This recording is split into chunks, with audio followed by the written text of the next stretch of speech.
देख रहे हैं मलिक न्यूज 24। नजर सच खबर पर। मुख्यमंत्री डॉक्टर मोहन यादव ने गैल इंडिया लिमिटेड द्वारा सीहोर जिले की आष्टा तहसील में लगाई जाने वाली देश की सबसे बड़ी एथेन क्रैकर परियोजना को स्वीकृति प्रदान की। मुख्यमंत्री डॉक्टर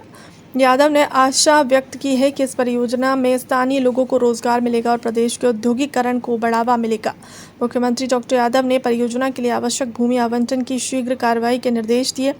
उल्लेखनीय है कि सीहोर जिले की आष्टा तहसील में लगभग 60,000 करोड़ के निवेश से निर्मित होने वाली यह परियोजना देश की सबसे बड़ी एथेन क्रैकर परियोजना होगी। इस परियोजना में ग्रीनफील्ड पेट्रोकेमिकल परिसर भी प्रस्तावित है। इस अंतर्गत LLDP,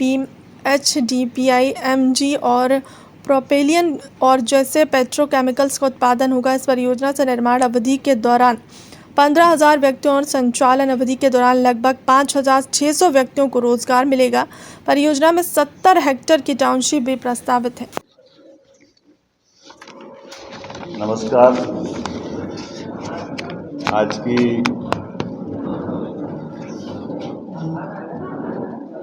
इस प्रेस वार्ता में आप सबका स्वागत है। जैसा कि हम सबको जानकारी है, 5 तारीख से 16 तारीख तक हमने जल गंगा संवर्धन अभियान चलाया था और इसी बीच 4 जून को जो रिजल्ट आए, यशस्वी प्रधानमंत्री ने NDA के गठबंधन के साथ अपनी सरकार बनाने के लिए जनता का जनादेश प्राप्त किया। मेरी अपनी ओर से उनको भी बहुत बहुत बधाई। और हम सब ने कल टीवी में देखा NDA के घटक दलों के द्वारा उनका सर्वानुमति से निर्वाचन संपन्न हुआ। सबने बधाई दी और सबकी शुभकामनाओं के साथ कल का दिन एक नया इतिहास, नया अध्याय लिखेगा, जब सायंकाल 7 बजे बाद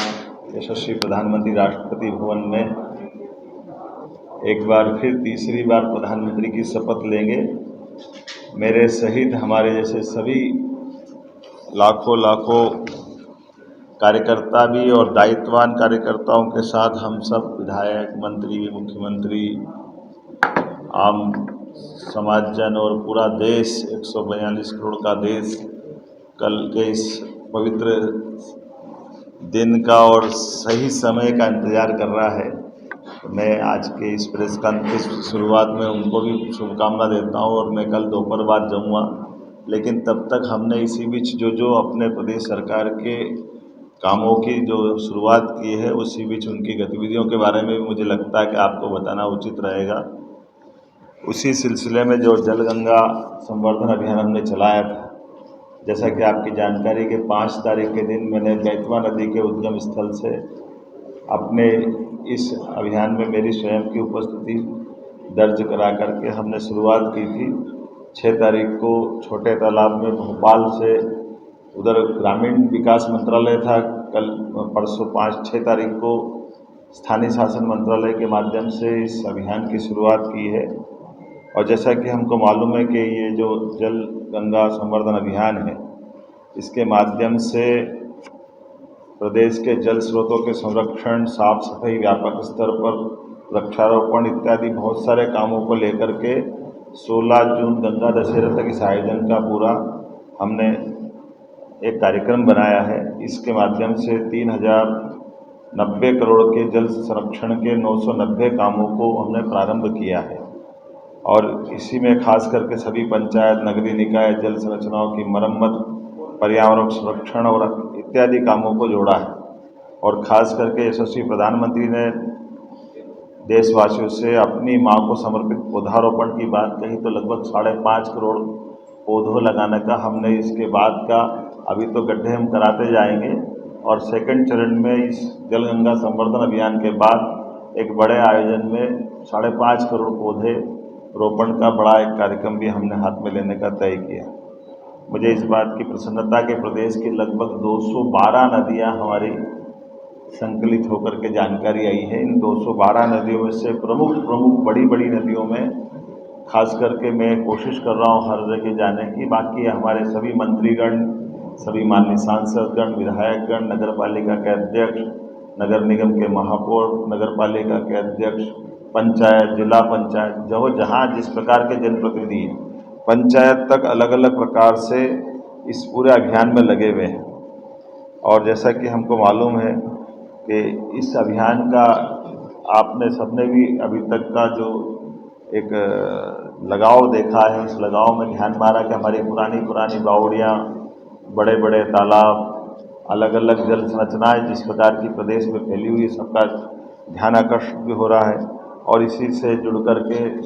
एक अलग आनंद की अनुभूति हो रही है। मुझे इस बात की प्रसन्नता है कि लगभग हमारे 36,000 नागरिकों के सहयोग से नदी तालाबों को ये इस प्रकार के इस अभियान से हम अभी तक जोड़ने में सफल हैं और लगातार इसमें हम आगे बढ़ते जा रहे हैं।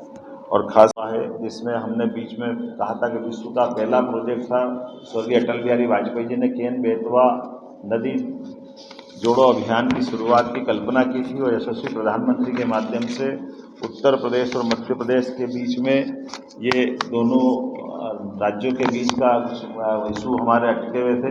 लेकिन एक 12,000 करोड़ का बड़ा टेंडर भी हमने कंप्लीट किया, एक 6,000 करोड़ का दूसरा टेंडर किया है, जिसके माध्यम से केन बेतवा का ये बड़ा प्रोजेक्ट हमारे यहाँ बहुत जल्दी इसकी भूमि पूजन की स्थिति में आ रहा है। साथ ही साथ कल मेरी बीते दिन हमारे राजस्थान के मुख्यमंत्री श्रीमान भजन लाल शर्मा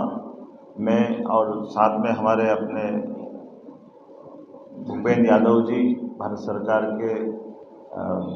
पर्यावरण मंत्री रहे हैं, अभी राजस्थान के माननीय सांसद है। हमने अपनी पार्वती काली सिंध चंबल परियोजनाओं के प्रोजेक्ट को लेकर के बीच की जो हमने MOU किया था, उस MOU के बाद में उसकी अगली स्टेप को लेकर के मध्य प्रदेश में मुख्यमंत्री और माननीय मंत्रीगण भारत सरकार को निमंत्रण किया कि वो हमारे यहाँ आए और हम उनके वहाँ जाएंगे, ताकि इस योजना से जुड़े हुए पक्ष में लगभग 35,000 करोड़ रुपया राजस्थान को भारत सरकार देने वाली है और 35,000 करोड़ हमको मिलने वाला है। इस प्रोजेक्ट के साथ साथ गांधी सागर का जो चंबल प्रोजेक्ट हमारा है, जहां हमारा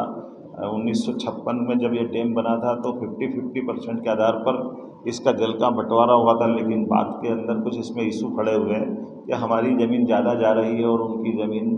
पानी उनको बराबर मिल रहा है। इस इशू को सॉल्व करने के लिए माननीय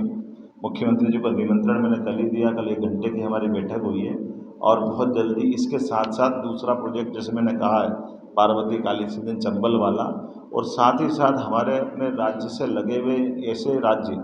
जैसे राजस्थान, उत्तर प्रदेश, छत्तीसगढ़, गुजरात, इनके मुख्यमंत्रियों से मैंने अलग अलग बात की कि हमारे ऐसे परस्पर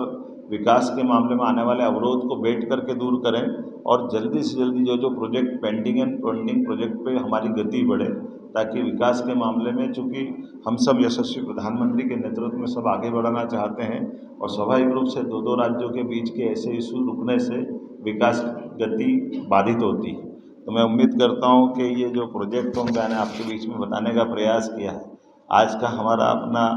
प्रेस का बड़ा एक तरह से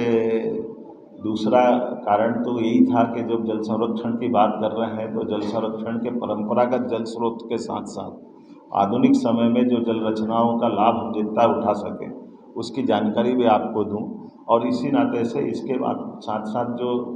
इंडस्ट्रियल की नई संभावना बन रही है जिस पे हम लोग काम कर रहे हैं, क्योंकि आने वाले समय में अब आज के बाद लगभग हमारे पास 4.5 साल का समय बचता है। 6 माह हमारे दोनों चुनाव और बीच के विकास के समय जितना मिला था उसका करा था, और अब इन पे फुल फ्लेश हम बढ़ना चाहेंगे। आप सबकी मदद की दरकार भी रहेगी, हम इसी प्रकार से आगे काम करते रहेंगे।